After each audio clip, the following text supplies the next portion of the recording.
السلام علیکم ناظرین، میں ہوں راشد خان، آپ دیکھ رہے راشد خان یوٹیوب چینل۔ تو امید کرتا ہوں تمام میرے ناظرین ٹھیک ٹھاک ہوں گے، اللہ کے کرم سے صحت مند ہوں گے۔ تو ناظرین، آج ہم بات کریں گے نواز شریف کی تقریر کے بارے میں، جو کہ آج ایک نئی تقریر نواز شریف کی آئی ہے، جو نئے بیانات آئے ہیں۔ اور اس کے بعد ہم بات کریں گے آذربائیجان کی صدر علی الہام الف کے بارے میں، جنہوں نے آج سولیڈیٹری کے لیے اپنی آرمی کی وردی پہن کر ایک میٹنگ اٹینڈ کی۔ تو سب سے پہلے ہم نواز شریف کے بارے میں کچھ بات کریں گے۔ تو ناظرین، نواز شریف نے جو آج بات کی ہے وہ انتہائی خطرناک ترین بات کی ہے۔ نواز شریف نے جو بولا ہے وہ میرے خیال میں تو ملک کے ساتھ، اگر آپ کہیں کہ ملک کے ساتھ غداری میں اس سے آگے اور کچھ نہیں ہو سکتا۔ نواز شریف ابھی بس آپ کہہ سکتے ہیں، میں کہہ سکتا ہوں کہ نواز شریف ابھی کچھ ہی چند قدم، 5-6 قدم یا 10 قدم الطاف حسین سے پیچھے۔ تو اگلی نیکسٹ اگر ان کی تقریر آئے گی تو میرے خیال سے وہ دوسرے الطاف حسین کے لانے کے قابل ہو جائیں گے۔ تو میں آپ کو نواز شریف کی تقریر بھی سناؤں گا، وہ اپنے اس تقریر میں کیا کہتے ہیں۔ ابھی وہ سوشل میڈیا ایکٹیوسٹ ہو گئے ہیں، اور تمام سوشل میڈیا کے جو پلیٹ فارم ہے وہ یوز کر رہے ہیں، فیس بک پیجز چلا رہے ہیں، اس کے بعد ٹویٹر پہ ایکٹیویٹ ہیں۔ اب یہ بات سوچنے کی ہے کہ ان کا ٹویٹر جو اکاؤنٹ ہے وہ یوز کون کر رہا ہے، اس کے پیچھے بھی ایک بہت بڑا راز ہے۔ اب نواز شریف وہاں سے بیٹھ کر آرمی کے بارے میں تو بہت ساری باتیں کر رہے ہیں، لیکن وہ اپنے بارے میں نہیں بتا رہے، اپنے بچوں کے بارے میں نہیں بتا رہے، اپنے جو پہلے وزیر خزانہ ساکھدار تھے ان کے بارے میں نہیں بتا رہے، ان چیزوں کی نشاندہی نہیں کروا رہے۔ جیسے کہ ماڈل ٹاؤن میں ایک حاملہ عورت کہ منہ میں فائر مار کے ان کو قتل کیا گیا، 14 لوگ وہاں پہ معصوم قتل کیے، ان کے بارے میں نہیں بتا رہے۔ کئی بار انہوں نے ان کی ابھی ایک چودھری فلور میں جو شوگر ملز تھیں اس میں جو آگ لگی، کس نے لگائی، کیوں لگی، کیسے لگی، اس کے بارے میں کچھ نہیں بتایا جا رہا۔ لیکن ڈائریکٹ وہ کیا کہہ رہے، وہ کہہ رہے میں حکومت کے خلاف نہیں ہوں، میں عوام کے خلاف نہیں ہوں، میں پاکستان کے خلاف نہیں ہوں، میں ان لوگوں کے خلاف ہوں جس نے اس حکومت کو لایا۔ تو ڈائریکٹلی وہ آرمی کو ہٹ کر رہے ہیں، وہ دوسری بات نہیں کر رہے، وہ آرمی کو ہٹ کر رہے ہیں۔ اگر آپ ایسے ہی دوسری طرف دیکھیں، ایک طرف آذربائیجان کو رکھ لیں، آذربائیجان کے جو صدر ہیں الہام ایف الف، انہوں نے آج اپنی یونیفارم پہن کر ایک میٹنگ میں آئے، کیونکہ ان کی آج ایک میٹنگ تھی ایک آرمی کے کچھ سربراہان کے خلاف، جو عسکری قیادت ہے ان کے ساتھ۔ وہ یہ تھی کہ انہوں نے اگلے چند دنوں میں کچھ اور جو ان کے مقبوضہ ایریاز ہیں ان میں آپریشن کرنے، اور وہاں سے آرمینین لوگوں کو نکالنا ہے، آرمینین فوج کو ایسے ہی بھگانا ہے جیسے وہ پہلے کارباخ میں سے نکال چکے ہیں۔ اب یہاں پہ جو ان کے جو صدر الہام ایف، جو آذربائیجان کے صدر ہیں، وہ آج یونیفارم پہن کے آئے تھے۔ اگر یہ یونیفارم ہمارا کوئی صدر یا وزیر اعظم پہن لے تو قیامت نہ برپا ہو جائے۔ پہلے اتنا ابھی تو ایسا کچھ ہوا نہیں ہے، کیونکہ ابھی تو عمران خان نے کوئی یونیفارم نہیں پہنی ہے، اور لوگ کہہ رہے ہیں تو آرمی کی پیدائش ہے۔ اب اگر آپ وہاں جو آذربائیجان کے صدر ہیں ان کو دیکھیں، وہ آج ماشاءاللہ یونیفارم پہن کر آئے ہیں، وہ آرمی کے کوئی آفیسر نہیں ہے، وہ ایک صدر ہیں اپنے ملک کے، آذربائیجان کے۔ لیکن جو صدر ہوتا ہے یا وزیر اعظم ہوتا ہے، وہ جو وہ آرمی کا چیف ہوتا ہے، چیف آف آرمی اسٹاف، اس کا بھی سربراہ ہوتا ہے آئین کے تحت، پوری دنیا میں، صرف ایک ملک میں نہیں یا کسی خاص ملک میں نہیں۔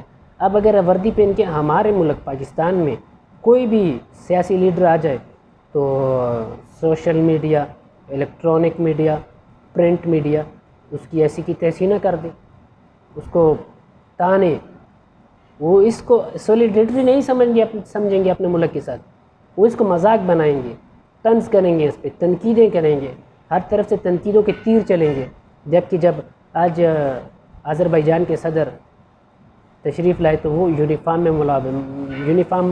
پہنا ہوا تھا۔ تو وہ کس لیے پہنا ہوا تھا؟ انہوں نے یونیفارم اس لیے پہنا تھا، وہ سولیڈیٹری دکھانا چاہ رہے تھے اپنی آرمی کے ساتھ، جو کہ لڑ رہی ہے، جو کہ وہاں پہ شہادت کے رتبے پہ فائز ہو رہی ہے، جو لوگ شہید ہو رہے ہیں اپنے ملک کی خاطر، اسلام کی خاطر، اپنے لوگوں کی خاطر۔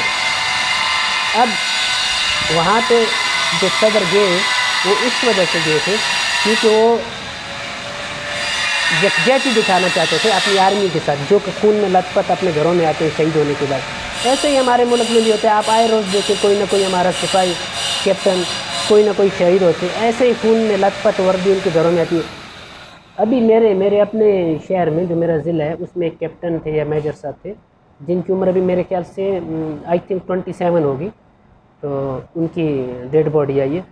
میں یہاں تک کہہ سکتا ہوں کہ کچھ ہمارے شہید بھائی جب آتے ہیں تو ان کی جسم کے سم پارٹس ہوتے ہیں، ان کے گھر والوں کو نہیں دکھایا جا سکتا۔ تو میں تو یہی کہوں گا جو لوگ ایسا کرتے خدا را اپنی آرمی کی عزت کریں، عزت کرنا سیکھیں۔ یہ سیاسی پارٹیاں آنے جانے والی ہیں، یار 5 سال کے بعد چینج ہوتی رہتی ہیں، ان کی کوئی بات نہیں ہے۔ جو ہماری آرمی ہے وہ ہمارے محافظ ہیں، ہماری عزتوں کے، ہماری جان کے، ہماری مال کے، ہمارے بارڈرز کے، ہماری زمینوں کے، یہاں تک کہ اسلام کے محافظ ہیں۔ آپ دیکھ لیں فلسطین کا حال کیا ہو رہا ہے وہاں پہ، کیونکہ ان کی فوج کمزور ہے، بہت کمزور ہے۔ اگر سب سے پہلا دشمن کا سب سے پہلی جو چال ہوتی ہے وہ یہی ہوتی ہے کہ عوام میں اور فوج میں دراڑیں ڈالی جائیں، عوام کو فوج کو آپس میں لڑایا جائے تاکہ فوج کمزور ہو اور پھر ان کو اچھے طرح سے مار سکیں۔ تو یہاں آذربائیجان کے جو صدر ہیں الیہام انہوں نے آج جو کون سے خطاب کیا، انہوں نے بے انتہا سنجیدہ باتیں کی، بہت ہی اچھی باتیں کی اور پورے مکمل طور پر سچائی پہ مبنی باتیں کی، انہوں نے کوئی بھی اس میں غلط نہیں کی۔ انہوں نے کہا کارباخ ہمارا ہے، کارباخ آذربائیجان کا حصہ ہے، یہ مقبوضہ ہے۔ انہوں نے کہا آج میں دیکھ رہا ہوں ہمارے لوگوں میں، ہمارے بہن بھائیوں میں الحمدللہ خوشی کی لہر ہے۔ بے شک ہمارے آرمی کے جوان بھی شہید ہو رہے ہیں، لیکن میں خوشی دیکھ رہا ہوں۔ یہی لوگ 1992 میں آنکھوں میں آنسو لے کر آ رہے تھے، کچھ لوگ یہاں سے ریلت فرما رہے تھے، جا رہے تھے۔ تو آج مجھے انتہائی خوشی سے میں یہ اور انتہائی فخر سے میں یہ کہنا چاہ رہا ہوں کہ الحمدللہ ہمیں ہر روز ہر 2 گھنٹے بعد 3 گھنٹے بعد فتح ہو رہی ہے، کیونکہ ابھی تک آذربائیجان کے 2 درجن سے زیادہ اہم علاقے اور اہم چوٹیاں آذربائیجان نے فتح کر لی، وہاں پہ اپنے جھنڈے گاڑ دیے اور آزادی کی خوشیاں منا رہے ہیں۔ آج انہوں نے اپنے پیغام میں یہ بھی کہا، اپنے جب وہ اپنے قوم سے خطاب کر رہے تھے، ان کا کہنا تھا کہ یہ جو کارباخ ہے یہ ہمارا علاقہ ہے، یہ آذربائیجان ہے، یہ آرمینیا کا علاقہ نہیں ہے۔ ہم اپنی مسجدوں کو آزاد کروائیں گے اور کروا رہے ہیں، ہم حق پہ ہیں، ہم تاریخ لکھ رہے ہیں۔ یہ تاریخ آپ 100 سالوں بعد بھی دیکھیں گے۔ 1992 میں ہم لوگوں کو یہاں سے بھاگنا پڑا تھا، شکست کے آنسو تھے ہماری آنکھوں میں۔ آج بھی ہماری آنکھوں میں آنسو ہیں، لیکن خوشی کے آنسو اور فتح کے آنسو ہیں۔ اور انشاءاللہ آنے والے چند دنوں میں ہم اس پورے علاقے سے آرمینیا کو ختم کریں گے، خلاص کریں گے۔ آرمینیا کی آرمی کو ہم یہاں سے قلعہ کما کر کے نکالیں گے، اور وہاں دوسری طرف آرمینیا رو کے دوسرے ملکوں سے بول رہا ہے کہ میری مدد کرو، ہمارے ابھی مذاکرات کرو، لیکن ان مذاکرات کے لیے ان کے صدر نے، آذربائیجان کے صدر نے انکار نہیں کیا۔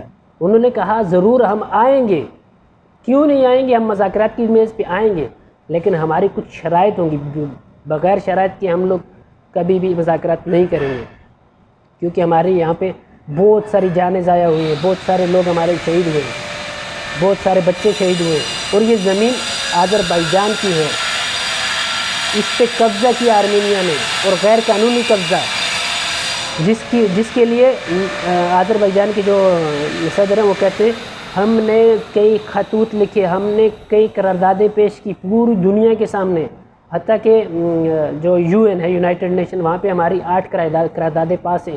UN میں بھی اس علاقے کو آرمینیا سے مقبوضہ شدہ لکھا گیا ہے۔ تو ہم اب یہ جنگ بند نہیں کر سکتے، تب تک نہیں کر سکتے جب تک ایک بھی آرمینین فوجی آذربائیجان کے اندر ہے۔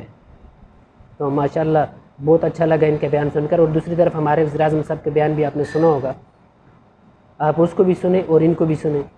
اب ہمارے لوگ کرسی کی کشمکش میں، یہ لوگ اسلام اور مسلمانوں اور اپنی مسجدوں کو آزاد کروانے کے لیے لڑ رہے ہیں، اپنی جانیں دے رہے ہیں۔ ہمارے فوجی ہم لوگوں کی تنقیدوں کا نشانہ بن رہے ہیں، اور وہاں پہ فوجیوں کو اپریشیٹ کیا جا رہا ہے۔ یہ فرق ہے پاکستان اور آذربائیجان کے لوگوں میں۔ ہمیں اپنے دل میں فوجیوں کے لیے عزت پیدا کرنی ہوگی۔ خیر یہاں پہ ایک بات میں یہ کہہ سکتا ہوں کہ فوجیوں کے لیے ہم لوگوں کے دلوں میں، جو عام لوگ ہیں، جو عام شہری ہیں پاکستان کے، ان کے دلوں میں تو ان کے لیے ایک بہت بڑا مقام ہے، ان کے لیے بہت بڑی عزت ہے. لیکن جو ہمارے کچھ سیاسی لیڈر ہیں، کچھ ان کو میں کیا کہہ سکتا ہوں، کچھ جو لوگ یہ موم بتی مافیا لوگ ہیں، جو کہ اپنے آپ کو سیکولر کہتے ہیں، وہ لوگ ہیں، وہ ان لوگوں کے لیے پروپیگنڈا کرتے ہیں. ان لوگوں کو گالیاں، ان لوگوں کے خلاف سخت باتیں کرنے کو ایک اپنے لیے فخر کا باعث سمجھتے ہیں. یہ نہیں سمجھتے کہ یہ لوگ بیٹھے ہم ان پہ اعتماد کر کے رات کو سو رہے ہیں، ورنہ انڈیا دوسرے دن ہمارے گھروں میں ہو. آپ مقبوضہ کشمیر کے حالات دیکھ رہے ہو، مقبوضہ کشمیر میں آپ حالات دیکھو کیا ہو رہا ہے. 1 سال سے وہ لوگ دروازے سے باہر نہیں آ سکتے. کسی کو وہاں پہ تو میڈیا کے لوگ بھی نہیں جا سکتے. اگر میڈیا کے لوگ بھی وہاں جاتے تو ان کو بھی نہیں جانے دیا جاتا. اللہ نہ کرے، اللہ نہ کرے، اللہ نہ کرے اگر یہ پاک آرمی ہمارے ملک کی حفاظت نہ کر رہی ہوتی، یہ پاک آرمی ہمارے بھائی ہمارے لیے اپنی جانیں قربان نہیں کر رہے ہوتے، تو آج ہمارا بھی وہی مقبوضہ کشمیر والا حالات ہوتے. یہ آنکھیں کھول لو، ان آنکھوں سے دیکھنا چاہیے ہمیں کہ ہمارے لیے کیا اچھا ہے کیا غلط ہے. یہ سیاسی لوگوں کی میں آپ کو چھوٹی مثال دیتا ہوں. یہ سیاسی لوگ جو مطلب کے یار ہوتے ہیں. ابھی حال ہی میں ایک نون لیگ کے جو ایک وزیر تھے، وزیر مملکت رہتے تھے، ابھی بھی کچھ ایم این اے یا ایم پی ہیں جو چودھری صاحب، دانیال چودھری صاحب، ان کو بھی جو مار پڑی تھی، جو وہ رات کو تنظیم سازی کرنے گئے تھے، تو ان کے وہ جو لیڈیز ان کے میں نے ان کی عائشہ رجب کے بھائیوں سے بہت مار پڑی. تو اب یقین مانے مریم نواز نے انکار کر دیا تھا، بولا ہمیں پتہ ہی نہیں ہے. اگر آپ کو زیادہ، جب صحافی نے ان سے دوبارہ کوشچن کیا تو انہوں نے کہا کہ اگر آپ کو ان سے زیادہ ہمدردی آپ جا کے پتہ کریں. اور یقین مانے کہ ان کے ساتھ اسپتال میں ایک بھی نون لیگ کا لیڈر نہیں تھا، نہ کوئی ایم پی تھا، نہ کوئی ایم ایل اے تھا، نہ کوئی ایم این اے تھا، کوئی بھی نہیں تھا. ان کے اپنے چند دوست یار تھے جو ان کو اسپتال لے کے گئے، اسپتال ایڈمٹ کروایا، ان کے علاج کروا رہے. باقی یہ لوگ کوئی بھی نہیں کیا ابھی تک اس معاملے میں. بعد میں جب مریم نواز نے جب بات کی، بعد میں انہوں نے کچھ بیانات دیے کہ ابھی تک وہ معاملہ یہ لوگ کوشش کر رہے ہیں کہ اس معاملے کو دبایا جائے، حکومت اس کے خلاف ایکشن نہ لے، لیکن حکومت نے بھی اس کے خلاف ایکشن لیا ہے. تو ناظرین آپ نے سن لیا. اگر ابھی آپ نے میرا چینل سبسکرائب نہیں کیا تو میرا چینل سبسکرائب کر لیں تاکہ میری ہر آنے والی نئی ویڈیو آپ تک پہنچتی رہے، اور ساتھ میں گھنٹی کے نہ بجنے والے بٹن کو بھی دبائیں تاکہ پوری میری ویڈیو آپ تک بر وقت پہنچتی رہے. اب اسی کے ساتھ ملتے ہیں نیکسٹ ویڈیو میں. تب تک کے لیے آپ کا ہوسٹ راشد خان اجازت چاہتا ہے. اللہ نے